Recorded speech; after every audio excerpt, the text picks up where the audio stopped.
Up in Gordon Ramsay's Hell's Kitchen Season 3, and since the show, she's moved from LA to Napier. Bonnie, welcome to Good Morning. Thank you. It's so great to be here. So you've moved all the way from LA to New Zealand. Why? I did. Well, I married a Kiwi. Right. And we lived in the States for a year together, and I'd been here a couple times to visit him, you know, before he actually moved over, and I just kept saying, like, oh, I just miss New Zealand. And he started saying the same thing, and he's like, you know, if we're missing it and we're talking about it all the time, we should just go. Right. So we did. We decided to...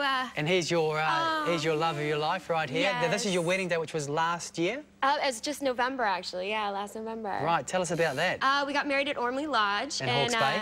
In Hawke's Bay. Yeah. And that's his dad's vintage truck.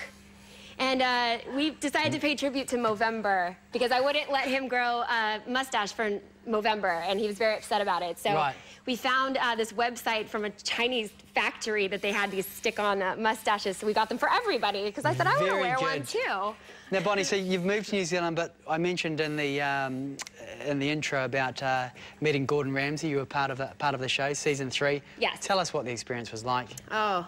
What is he really like? Is he really like that off camera? See, people always ask me that, and it's so funny because for us, there was no off-camera. Right. It was like Big Brother. You know, we are on camera 24 hours a day, 7 days a week, like for, you know, you're in prison, basically. Right. So when we see him, you had no contact with the outside world whatsoever. I didn't know what was going on. I couldn't talk to my parents, my friends, family, anybody. And then... yeah, and what people don't understand, too, is that the camera operators aren't people. They're in the walls. They're everywhere. And all you can hear is just this little toot-toot-toot-toot-toot, and they're following you. Right. But so you forget, you lose touch of that feeling that there's actually someone watching you because it's not a person with a camera, you know? Yeah. But so with Gordon, he was always like that because there was never like, cut, that's a wrap. Like, and then, you know, he doesn't pat you on the back, be like, great job. You know, it's like he yells at you, he goes off, and you cry, and then, you know, it starts all over again. But because you studied psychology, is that right? I did, and drama, and you wanted to become an actor. I did. So how did you fall into cooking? It's actually pretty funny. I got duped into the whole cooking world. Right. And after I went back to LA and I tried the acting thing for a while, and it just wasn't for me. I was more of a performer. Like, I wanted to be, you know, a theater person, not really so much on TV. And I decided I was going to study psychology further, so I was going to go back and do my master's in psychology, and I had a year kind of to get prepared to apply and things like that. Right. And I decided I'd take a job as a nanny and work for a family because I thought that would look good on my resume because I wanted to do child psychology. So this family that I met, they, you know, in the interview process, they were like, oh, you know, do you like to cook? And I said, you know, yeah, but they never really brought it up as a part of the job description. Right, so you started cooking a bit of trial and error, was it? They literally threw me into it. My first day on the job, they're like, oh, you need to go buy some salmon, and we need this and this, and it was like complicated things to cook, and I'm just like, where did I go wrong? Did I miss something in the interview? And you're here now cooking for us today, so tell us about the dish you're going to prepare for us today. This is actually, you guys are very lucky because it's the first time I'm doing this live, this is my dish from the finals. Oh, really? Kitchen. Yes, this was my signature pasta dish. Right. So I'm going to show everybody how to do it at home. Okay. And you're going to help me. All right, I will. It's basically, if you've ever had an Alfredo sauce, it's a creamy based sauce with some Parmesan cheese, and I've added a few things to it. Okay. So we're going to put in some chopped prosciutto.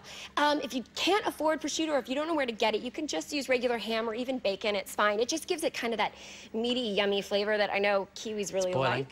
And we got our water boiling. Yep, and our cream's boiling. Just said never to do. What we want to do is have our cream reduced down. So it takes about 20 minutes to get it like this. Okay. I'm going to just turn it down. So you have to just keep watching it. But so while it's going, I want to have you, because you're going to be my sous chef. Okay. Throw in this chopped garlic. That's about 2 cloves right into the cream, not in the water. Do you want me to mix it too, as well? Yeah, go ahead and mix it. And then I'm going to chop up this prosciutto. Okay. For you. Now, talking about your life, you brought up in LA, but moved to South Africa. I did. And as an 18-year-old. Tell us about that. As an 18-year-old. Oh, you know, it started the way, you know, the frame of mind that most 18-year-olds have, that I wanted to have my birthday in the summertime. Right. So I decided, oh, you know, Australia, South Africa, somewhere like that. And I ended up, I had family friends in South Africa, so I decided to go there. Right. And Yeah, I ended up loving it so much that I decided to stay for 4 years. I was only supposed to go for 6 months. Wow. And I informed my parents that I would not be returning. Were they happy about that? Not. I don't think I really gave them a choice. So you're getting that in there as well? Okay. Yeah, so while the cream's reducing, we're gonna just let the garlic and the prosciutto kind of, you know, marinate in there to infuse those flavors. Yeah, but South Africa was a really cool experience because I went there as a vegetarian. And strict vegetarian, and it's a huge meat culture, you know, and they're really into all their biltong and all the game and stuff. Yeah, so I remember my first meal back into the world of meat was veal schnitzel. And I shoved it in my face. Yeah, I literally ate the whole thing while nobody was looking. I was working in a restaurant, and they made the staff meal, and I was like, I need this. And I literally inhaled it. And then I ran to the bathroom because everyone says that you get sick after you eat, you know, your first time eating meat. After a while? I can tell you, like, it just warmed my stomach, and I was just like, oh, really? What have I been missing? It's horrible. I'm sorry, vegetarians out there, but, like, I call myself actually a recovering vegetarian as a joke.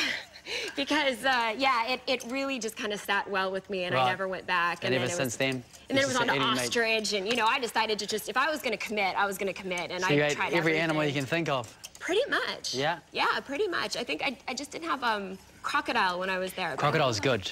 Yeah, it's really... Crocodile's very good. Yeah, I heard it tastes like chicken. Yeah, it does. Yeah. It does. And chicken's good. The weirdest, I guess the weirdest animal that you tried while you were in South Africa? Oh, let me think. Well, I had a bunch of game. I had kudu. What's kudu? Kudu is like a big venison. It's a big, you know, they have the big horns and stuff, and I feel, you know, I'd like to actually have one again. They remind me of deer. They remind me of deer, yeah. But just, yeah, I had a lot of, like, sweetbreads and things like that, like the other cuts that I got. So that's basically where I got into cooking. So now these are just marinated sun-dried tomatoes. I've drained all the oil. Okay. We're just going to throw these in there. I'm just going to have you keep stirring. And this is just the basis of the sauce. And we're going to thicken it up with some Parmesan. Yep. Yeah, so I'm going to throw that in there. You're a very good whisker. Thank you. How did you? How did it go with this dish? Was it a winning dish? I know you came second, but did they? It did come in second. But did people enjoy it? It was the winner in my book. Of course it was. People do enjoy it, and I'm glad I got to use this actually for the finals, because this really is when I first got into culinary school and I started messing around with making pasta from scratch. Right.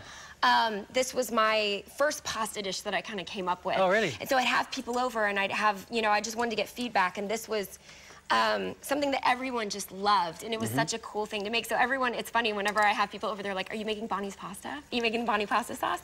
And I'm like, yeah.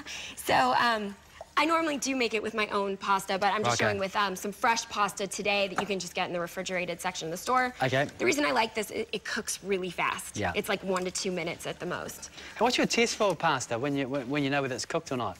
I've done the throw it up against the wall if it sticks. And does that work? Yep, pretty much. I think people just like to throw pasta at stuff, like, honestly. Yeah. You know, I just taste it. Also with this, you can tell pretty fast because it floats. As soon as it floats in the water, it's pretty much done. You got prawns as well over there? I do, yeah. So they'll sort of be the last one, because you don't want to cook them too much, do you? The piece de resistance, or whatever you want to say. Right. So I'm going to actually get this ready. I'm going to put, this is just canola oil. Okay. Just going to line our pan with it. You don't want to deep fry them. You just want to get enough oil on there so they get a nice color. All right. I'm going to come around you and turn this on. I'll tell you what, let's have a look at the ingredients for this, wonderful dish. There we go. We've got cream, garlic, pancetta, chili, sun-dried tomatoes, Parmesan, basil, prawns, pasta oil. So basically what you're going to do is you're going to add some more of this into the sauce. You're going to cook the pasta, and you're going to do the prawns. When we come back, we'll be able to see the finished product. Perfect, yep. Brilliant. Bonnie, wonderful. Good energy, actually. I'll be back just after 11 with spinach and artichoke dip. But before I fill my tummy, Sarah's working on hers. I certainly am. I won't be